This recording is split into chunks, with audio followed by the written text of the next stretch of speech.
బోల్డ్గా అసలు బరి తెగింపుకు హద్దు లేకుండా ఇంట్లో ఆడవాళ్ళని వాళ్ళ ఫోటోలతో నీచంగా పోస్టులు పెట్టడం, వేరే ఎవరితోనో పాత్రలతో నటింపజేసి ఆ పాత్రలకి ప్రత్యర్థి రాజకీయ నాయకుల యొక్క ఇంట్లో ఆడవారి ఫోటోల్ని, తల ఫోటోల్ని, మొహాల్ని వాటికి అతికిచ్చి, ఆ వీడియోల్లో అతికిచ్చి సునకానందం పొందినా కూడా వీరికి హద్దులు లేనటువంటి చేస్తూ అక్కడితో ఆగకుండా స్వయంగా ఈ రాష్ట్రానికి ముఖ్యమంత్రిగా ఉన్నటువంటి అప్పటి ముఖ్యమంత్రిగా ఉన్న జగన్మోహన్ రెడ్డి గారి శ్రీమతి గురిని కూడా ముఖ్యమంత్రి స్థానంలో ఉండంగా చంద్రబాబు నాయుడు గారి బరితెగింపు చూడండి.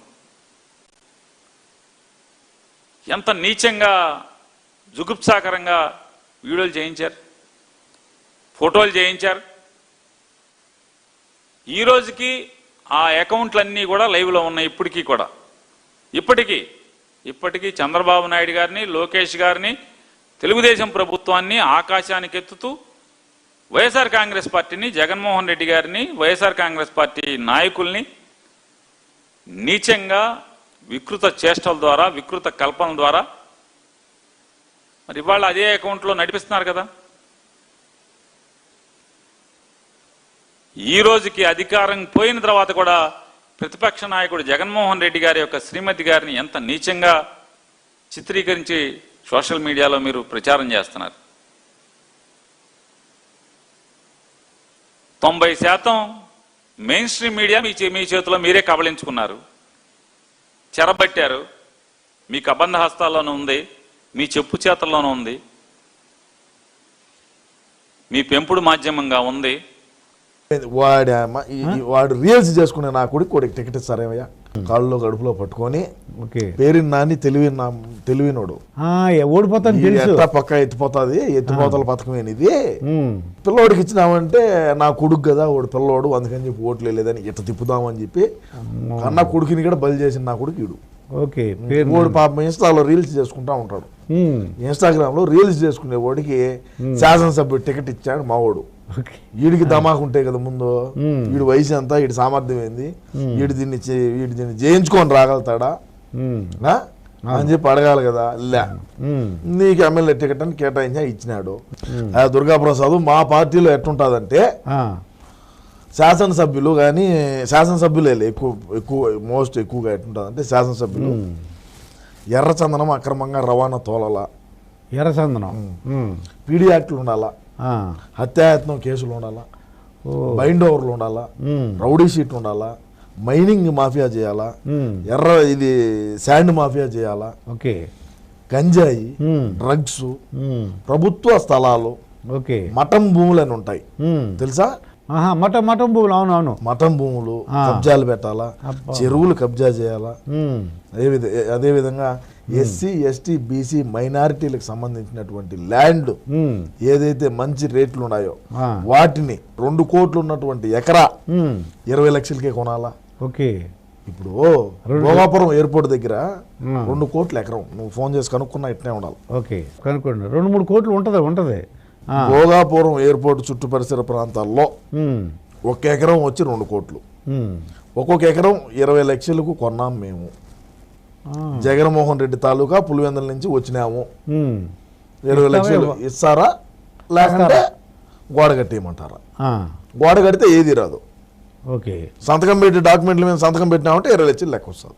చాయిస్ చివర్స్ 461 ఎకరా 20 లక్షలు చెప్పును 20 లక్షలు చెప్పును కొనేసాం. అది ఈ విధంగా ఉంటుంది మా యొక్క పరిపాలన. ఈ విధంగా ఉండేటువంటి వాళ్ళకే మేము శాసనసభ్యులుగా టికెట్ ఇచ్చాము. అతి జుగుప్సాకరంగా సోషల్ మీడియాని తయారు చేసింది మీరు. ఇప్పటికీ సోషల్ మీడియాలో అతి అసభ్యంగా, జుగుప్సాకరంగా, కుసంస్కారంగా, సంస్కారహీనంగా పోస్టులు పెట్టిస్తున్నది, వీడియోలు చేయిస్తున్నది మీరే.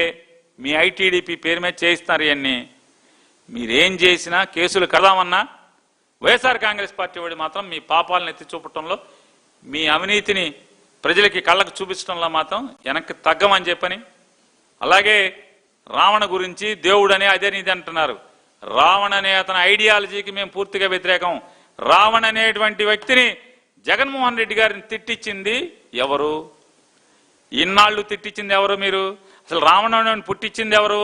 సోషల్ మీడియాలో జగన్మోహన్ రెడ్డి గారి మీద ఎన్ని వీడియోలు ఉన్నాయి తిట్టించి ఇవాళ రావణ్తో ఎప్పుడన్నా రావణ్ మిమ్మల్ని తిట్టాడా? చంద్రబాబు నాయుడు గారిని కానీ, బాలకృష్ణ గారిని కానీ, లోకేష్ నాయుడు గారిని కానీ ఎందుకు తిట్టడు రావణం? ఎందుకు తిట్టడు అంటున్నా, ఎందుకు విమర్శించడు? జగన్మోహన్ రెడ్డి గారిని, పవన్ కళ్యాణ్ని మాత్రం ఎందుకు విమర్శిస్తాడు? చెప్పండి చంద్రబాబు నాయుడు గారు. రావణ్ అనేటువంటి ఆయన ఏదైతే నిన్న మొన్న ఉపా చట్టం కింద మీరు అరెస్ట్ చేశారో, దేశ ద్రోహులకి ఏదైతే చట్టం వర్తిస్తుందో దేశద్రోహి కింద మీరు నేరం మోపి రావణ నేతని జైల్లో పెట్టారో, అతను మొత్తం వీడియోలు చూడండి. ఏ రోజన్నా చంద్రబాబు నాయుడు గారిని, తెలుగుదేశం పార్టీని, నారా లోకేష్ నాయుడు గారిని, బాలకృష్ణ గారిని ఎప్పుడన్నా చిన్న మాట అన్నాడా? విమర్శించాడా? ఎందుకని? ఆ మాత్ర జ్ఞానం జనసేన వాళ్ళకిను వైసీపీ వాళ్ళకి తెలియదు అనుకుంటారేంటి? అర్థం కాదనుకుంటారేంటి? ఒక పవన్ కళ్యాణ్ని, చిరంజీవిని మాత్రమే తిడతాడు, జగన్మోహన్ రెడ్డి గారిని మాత్రమే తిడతాడు, ఇంకెవరిని తిట్టాడు. ఏమండి ఈ ఆశాలు అందరికీ తెలుసు సార్. ఇవన్నీ పిచ్చి డ్రామాలు. ఎప్పుడో రామారావు గారు పాత రోజుల్లో ఆయన అమాయకుడు కాబట్టి ఇట్లాంటి మీరు తప్పుడు పనులు ఎన్ని చేసినా, కుట్రలు చేసినా ఆ రోజు బాబు ఆయన పసిగట్టలేకపోయాడు. ఇవాళ ఎవడో అమాయకులు లేరు. ఏదో మీ అంత ముదురులు కాకపోయినా ఎంతో కొంత మాకు కూడా మీలాంటి ముదురులను చూసి జ్ఞానం వచ్చింది మాకు కూడా. మీరు చేసేటువంటి ఈ కాకపోతే ఒకటే అడుగుతున్నా, ఈ వయసులో ఈ సోషల్ మీడియాలో ఇట్లాంటి వాళ్ళందరినీ పెట్టుకుని ఈ చిల్లర చేష్టలు మాన్పించేస్తే హుందాగా ఉంటుంది సార్. మీ హోదాకి హుందాగా ఉంటుంది. మీరు ఈ మాట్లాడే ఈ భాష కట్టి పెడితే సంస్కారవంతంగా ఉంటుందని చెప్పని పెద్దలైనటువంటి నారా చంద్రబాబు నాయుడు గారికి హితవు చెప్తూ ఈ కట్టి పెట్టండి, మీ కుట్రలు మానండి. మీరు ఎన్ని కొత్త చట్టాలు తెచ్చినా, టాస్క్ ఫోర్సులు తెచ్చినా సోషల్ మీడియాలో మీ తప్పుల్ని, మీ పాపాలని, మీ అవినీతి భాగోతాలని మాత్రం ఎత్తి చూపటమే వైఎస్ఆర్ కాంగ్రెస్ పార్టీ కార్యకర్తలు అందరూ.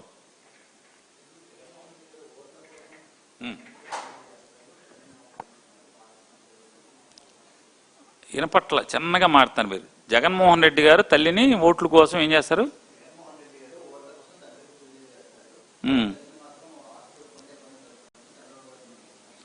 ఎన్టీ రామారావు గారు ఎవరు?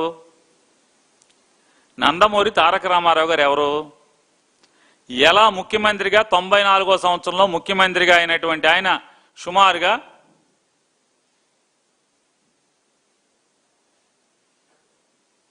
200 పైచిలకు సీట్లు అనుకుంటా, 26 కాంగ్రెస్కి వచ్చినట్టున్నాయి.